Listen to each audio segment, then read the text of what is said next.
No ciclo evolutivo, daqui a pouquinho acho que nós vamos parar com essas que são esses slides, que eles têm os slides escuros, que eles não estão ficando escuros aqui, não sei o que aconteceu. Eles são escuros e essa letra é amarela, mas aqui eles ficaram claros. Eu não sei o que está acontecendo, só se eu mudar realmente. Você pode, bem, por favor? Porque mudou o modelo do slide. Pode, por favor, bem. Então, eles, é que acho que esses são outros. Volta um pouquinho. No ciclo da família, o que eles fazem? A família absorve ou vai deixando também algumas concepções. Porque existem, um dos momentos muito importantes são os momentos cruciais, porque quando existe um momento crucial na nossa vida, nós nos paramos e avaliamos, será que vale viver a vida dessa maneira? Posso mudar? Ou o que eu posso fazer para mudar? Então, são momentos de reflexão. Tanto as famílias como os indivíduos vai fazendo essas modificações. Bom, nós vamos ter vários tipos de mitos que eu fui conseguindo identificar. Os mitos construtivos, por que eu falo predominantemente? Porque eles podem ter pautas retificadas, porque cada família é uma família, cada família tem um desenho singular e um tipo de organização, um tipo de funcionamento. Se existem pautas extremamente rigidificadas, pode se tornar doentios. Ou então, em outras situações, mas existem outros mitos também que são predominantemente nocivos e desorganizadores. E é nesses aqui que nós vamos agora deter o nosso olhar, que seria o mito do poder, o mito da loucura, o mito da doença e outros. Vamos lá, bem, ver se você consegue mudar. Cadê? Consegue, por favor.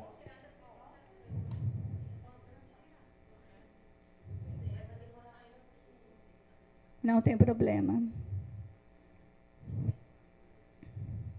Deixa eu ver, eu vou para frente enquanto isso. Ah, entendi.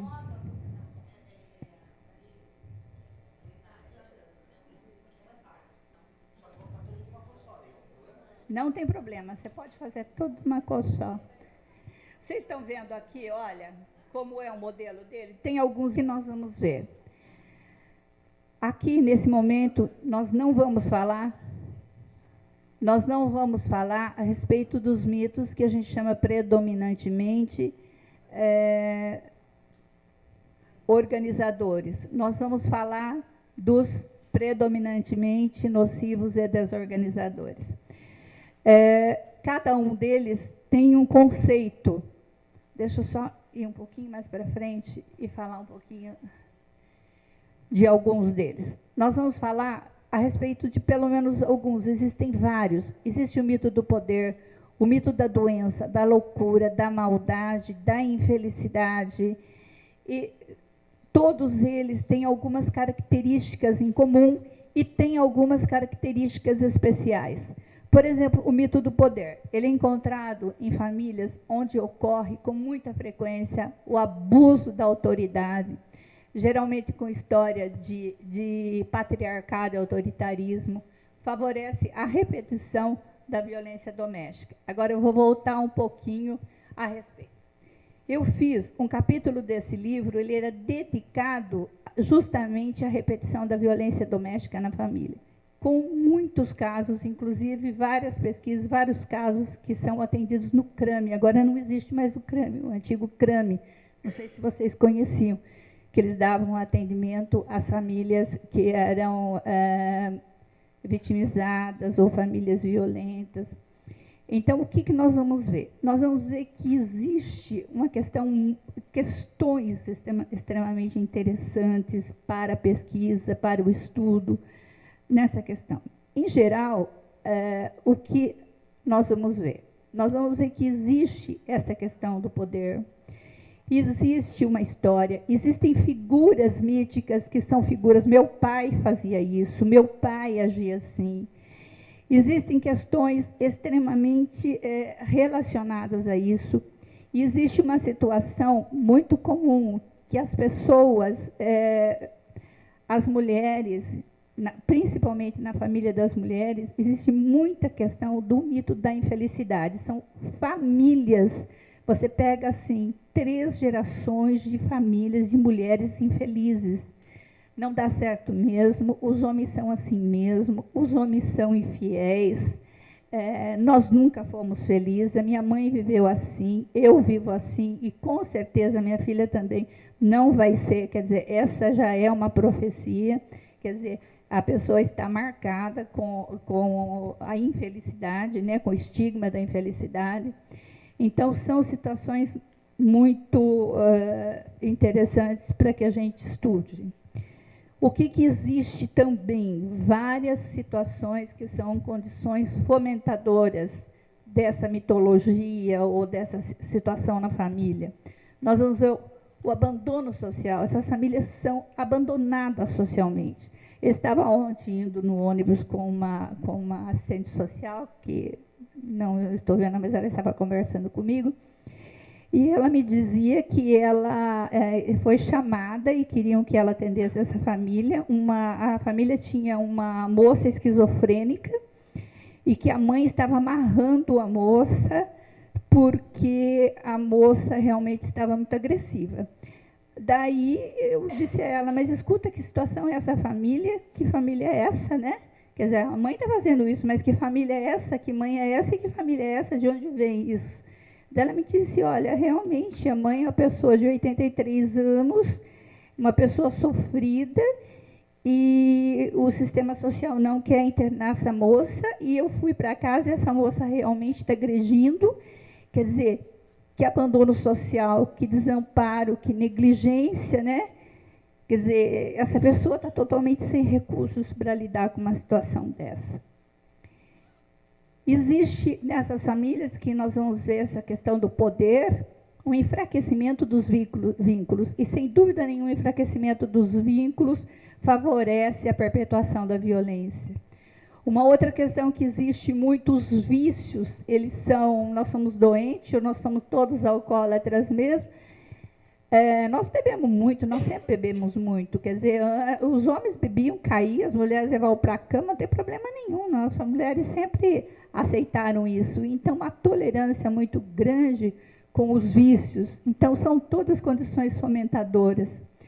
E uma questão, o que é muito interessante a gente ver, que essa questão mesmo da passividade feminina, eu acho mais sério ainda, não é a passividade, é o descrédito de que possa receber alguma ajuda.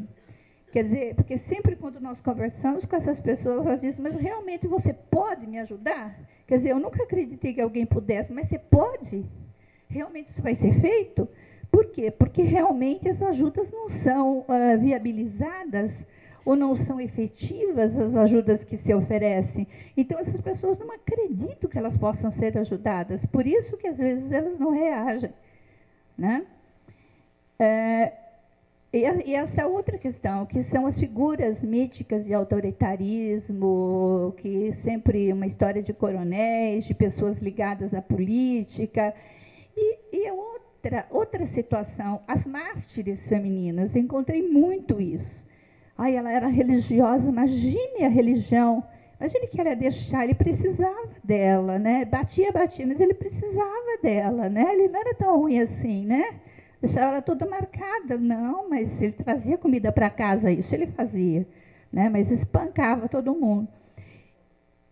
Então, são questões que fomentam essa situação. Outro aspecto é esse da somatização. Então, você vai ver que quando chega na terceira geração, primeira começa a violência, segunda, terceira está todo mundo doente. Problemas de pele, problemas de depressão, começa alcoolismo, vícios. Então, assim, é muito interessante. Terceira geração de violência, sempre que se repetem, Observem, vocês vão ver, parece assim que vai ficando inculcado aquilo e aparece, as pessoas já parecem doentes. Já parecem doentes.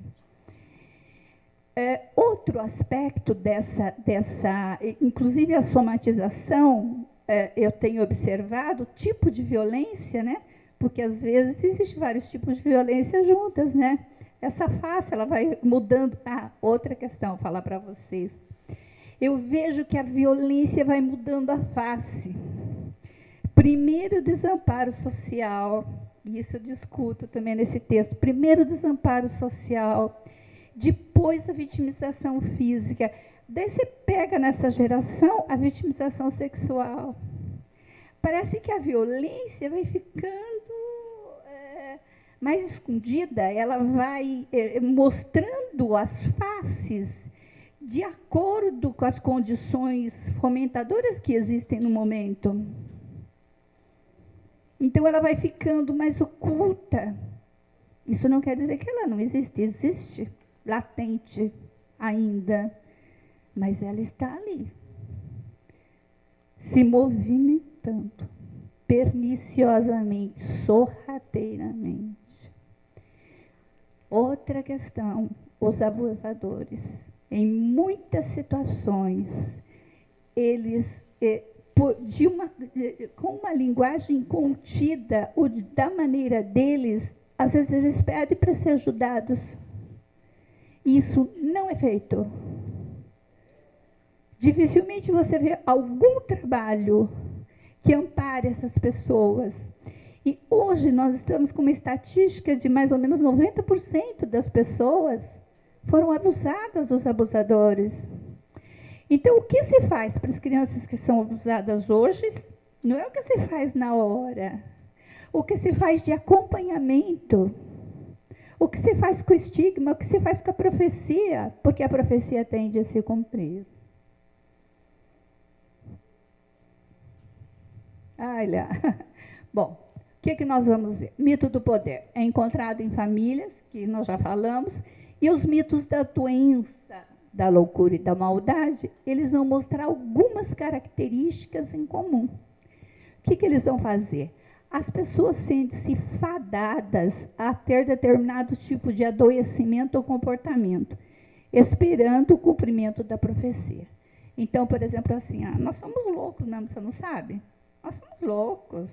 A família toda doida. Nós somos doidos, então se brinca com isso, mas se fortalece o estigma, que daí vocês vão ver a conceituação. São as marcas mesmo, psicológicas ou físicas, que a pessoa assume que tem.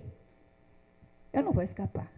Imagine que a gente consegue escapar. Então, aquilo fica realmente ali, permeando e assombrando a vida das pessoas. O mito da sobrevivência. Esse mito da sobrevivência, para contar para vocês, eu vou contar de onde veio justamente. Nós fizemos uma pesquisa com mais de 20 detentos que eu orientei em Vitória, no Espírito Santo. E que nós fomos verificar o que tinha de mitologia, quais eram as mitologias que existiam na vida desses presidiários. A Suzy e a Carmelina, que não sei se vocês conhecem, são duas psicólogas que trabalham ainda nos presídios em Vitória. Eu acabei orientando essa pesquisa delas. Vocês não imaginam o que é pegar essas histórias e ler. Eu peguei um final de semana para ler essas 20 histórias. Gente, era simplesmente assim, aquilo me abateu terrivelmente. Porque você lia, você fala, meu Deus, como que essa pessoa está viva, né? Não é como ela está realmente cometendo esse ato. Como é que ela está viva? Daí eu ficava, gente, mas todo mundo tinha que olhar, não só a pessoa que é rotulada pelo ato, mas que pessoa é essa e de onde ela vem. Né? Então, quando você olha aquilo, você realmente fica estarrecido. E nós vamos ver o seguinte, é interessante, quando É um dos pontos da teoria que eu falo que os mitos, eles respondem à hierarquia de necessidades humanas. Quando são pessoas muito primitivas, é sob